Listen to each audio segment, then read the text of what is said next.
This video will describe the multi-image switching mechanisms employed in the Sierra Wireless Qualcomm-based modules. To begin with, modules that support this multi-image and PRI file storage are generally the EM, MC, and WP series. They can do it because they have a lot more memory than other modules such as the HL and the RC units. It is possible because they are able to absorb the cost of the larger memory required to implement this function. The Sierra firmware implements functionality that allows you to switch between these images as required, either manually or automatically.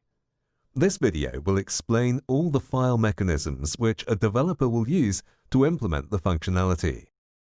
Here you can see two windows. The first window is a teraterm terminal. This is connected to the AT command port of any EM7565. The second window has the device manager, which will show the units enumerating on the system. So here in Device Manager, you can see you've got the wireless WAN modem 3, which is the AT command port. You can also see the DM and the NMEA port here. This can be equally done on Linux systems, and in practice most customers do use Linux. But for the sake of convenience, it has been done on a Windows system. The behavior will be exactly the same on a Linux system. You will see that you will get the unit when you type ATI, and the firmware you're running is known as the signaling firmware. Now type AT PRI ID ? You will see the PRI file that we have on the units. It is very important to understand what the two types of files are. The first one is the signaling firmware, which is the basic 2G, 3G, LTE stack. The other one is the PRI file, which is used to configure the signaling stack as per operator requirements. Most operators will work with the generic file, as you can see here. There are other operators who will ask you to go through operator approvals, and for them you have to use a specific PRI file. Good examples for these would be AT&T and Verizon. Those are the most important ones. Now type AT image ? This command here shows all the firmware and all the PRI files that are held on the EM7565. You're observing this within the EM7565, but this will work with the EM74 series as well and any of the EM or MC74 series. This also goes with any of the MC and eMMC units going forward into the future. Now what you see are the signaling firmware files, which are the largest of the files because they are the signaling stack. You can only fit up to 4 images on the unit at any one time. You will now see that there are 4 different versions of signaling firmware here. The first one is 1.0.7.0.2. The second one is 1.11.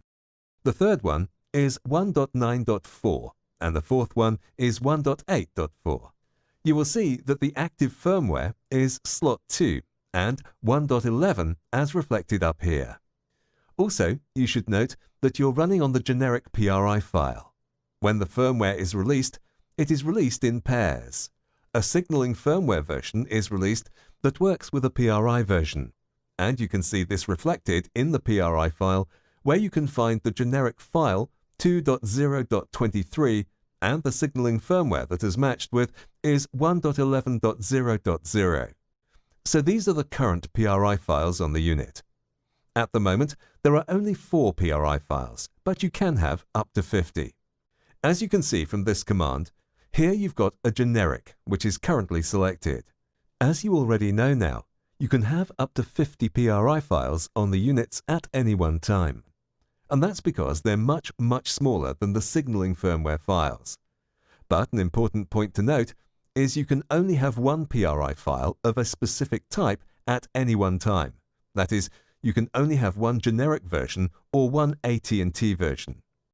So what that means is that when the unit switches, you command the switch to AT&T, which will then switch to a known version of a firmware.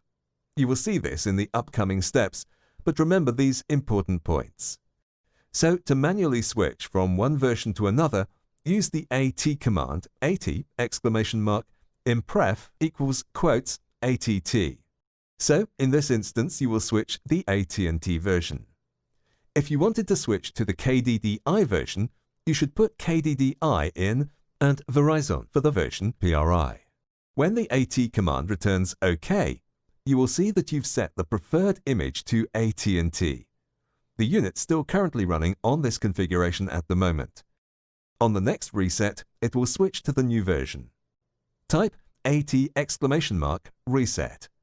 When it returns OK, you now have reset the unit. On the right-hand side, in the Device Manager screen, you'll see the unit disappear off the system.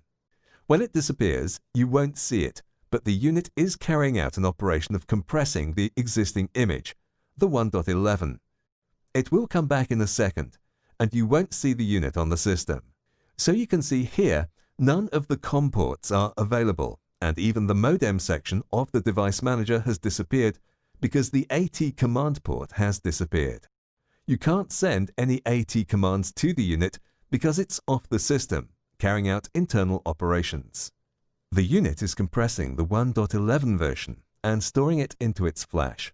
Then it will switch to the AT&T PRI file, which refers to 1.7.2. So it will be getting 1.7.2 firmware from the flash, decompressing it and installing it as the active firmware. This process generally takes around 2 minutes. Once it's completed, you will see the interface re-enumerating back to the system, which is what you will see now. Wait for the process to complete. After 2 minutes, you will see that the unit has re-enumerated back onto the system. The DM modem and NMEA ports are back, so that's the AT command port which is re-enumerated back to COM19.